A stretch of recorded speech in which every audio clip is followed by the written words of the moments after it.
ಪಾಪ ಮುಂದೆ ಬರ.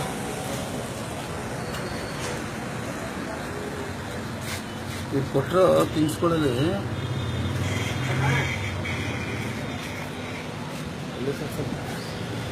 ನೇಮ್ ಬೋರ್ಡ್ ಯಾವ ಕಡೆ ಇರೋದು ನಿಮ್ಮ ಬೈಕ್ದು?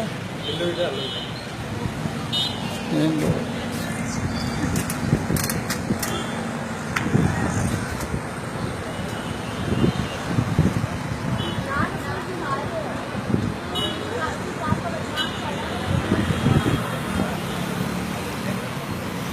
Point hotel.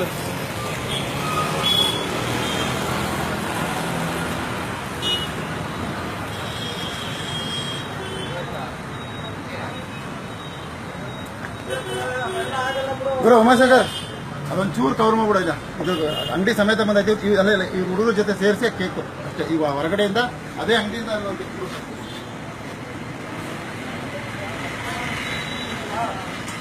ಕೇಕ್ ಹಂಗೆ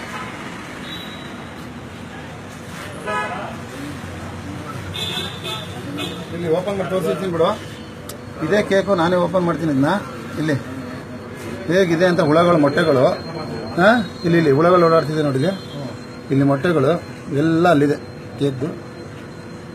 ಈಗ ಸ್ಟಿಲ್ ಮಾಡ್ಬಿಟ್ಟು ನೋಡಿ ಇಲ್ಲಿ ನೋಡಿ ಮೊಟ್ಟೆಗಳು. ಟಿಯಾ ಆರ್ಯನ್ ಬಾಮ್ಮ ನೋಡುಗರು ಇವರೇ ಬಾ. ಇಬ್ರೊಬ್ಬರೇ ಮಕ್ಳುಗಳು ತಿಂದಿರೋದು. ಇವ್ನು ಕೊಟ್ಟಿದ್ದು ಚಾಕ್ಲೇಟ್ ಕೇಕು. ಇವಳು ಆಮೇಲೆ ಐಡೆಂಟಿಫಿಕೇಶನ್ ಹೇಗೆ ತಿಂದ್ಬಿಟ್ಟು ಇಬ್ರಿಗೂ ಹುಳಗಳು ಬರಬೇಕಿದ್ರೆ ಕೈ ಮೇಲೆ ಗೊತ್ತಾಗಿದ್ದು. ಆಮೇಲೆ ಬಂದು ಅಂಗಡಿ ಒಳಗಡೆ ಆ ಕೇಕ್ ಜೊತೆ ಅಂಗಡಿ ಸರ್ಚ್ ಮಾಡಲಿ ಎಲ್ಲ ಕೇಕ್ನಲ್ಲೂ ಹುಳಗಳು, ಜಿರ್ಲೆಗಳು ಮತ್ತೆ ಅದರದ್ದು ಮೊಟ್ಟೆಗಳು ಇಲ್ಲಿ ಬೂಸ್ಟ್ ಬಂದಿರೋದು ಮೊಟ್ಟೆಗಳೆಲ್ಲ ಸೇರಿಸಿದೆ. ಈ ಪುಣ್ಯಾತ್ಮ ಇಲ್ಲಿ ಇವರೊಂದು ಕೊಟ್ಟಿದ್ದ ಕೇಕು. ಇಲ್ಲಿ ಇವನೊಬ್ಬ ಓನರ್ ಕೇಳಿದ್ರೆ ಓನರ್ ಗೊತ್ತಿಲ್ಲ ಅಂತಾನೆ ಉಡಾಸ ಉತ್ತರಗಳು ಕೊಡ್ತಾರೆ. ಇಂಥ ಮಕ್ಳುಗಳಿಗೆ ತಿನ್ನಿಸಿ ನಾಳೆ ಹೆಚ್ಚು ಕಡಿಮೆ ಆದರೆ ಮಕ್ಳುಗಳು ಈಗಲೇ ಆರೋಗ್ಯದಲ್ಲಿ ಸರಿಯಿಲ್ಲ. ಮೈಸೂರು ಡಿಸ್ಟಿಕಲ್ಲಿ ಅಂತಿದೆ ಈ ಆಹಾರದಲ್ಲಿ ಸರಿಯಾಗಿರೋದು ಕೊಡದೇ ಇವ್ರಿಗೆ ಮಾಡಿದ್ದಾರೆ. ದಯವಿಟ್ಟು ಆಕ್ಷನ್ ತಗೊಳ್ಳೋಕ್ಕೆ ಡಿಒಗೆ ಮತ್ತು ಕಾರ್ಪೊರೇಷನ್ಗೆ ಸಂಬಂಧಪಟ್ಟಂಗೆ ಮೀಡಿಯಾ ಕೊಡೋಕ್ಕೆ, ಪೊಲೀಸರು ಕಂಪ್ಲೇಂಟ್ ಕೊಡೋಕ್ಕೆ ದಯವಿಟ್ಟು ಇದೊಂದು ವಿಡಿಯೋ ಮಾಡ್ತಿದ್ದೀವಿ. ಕನ್ಸ್ಯೂಮರ್ ಕೋರ್ಟ್ಗೆ ಹಾಕಬೇಕು ಅಂತ ಡಿಸೈಡ್ ಮಾಡಿದ್ದೀವಿ. ದಯವಿಟ್ಟು ಇದನ್ನ ಎಲ್ಲ ಆಕ್ಷನ್ ತಗೊಳ್ಳೋಕ್ಕೆ ನಾವು ವಿಡಿಯೋ ಮಾಡ್ತಿದ್ದೀವಿ. Thank you.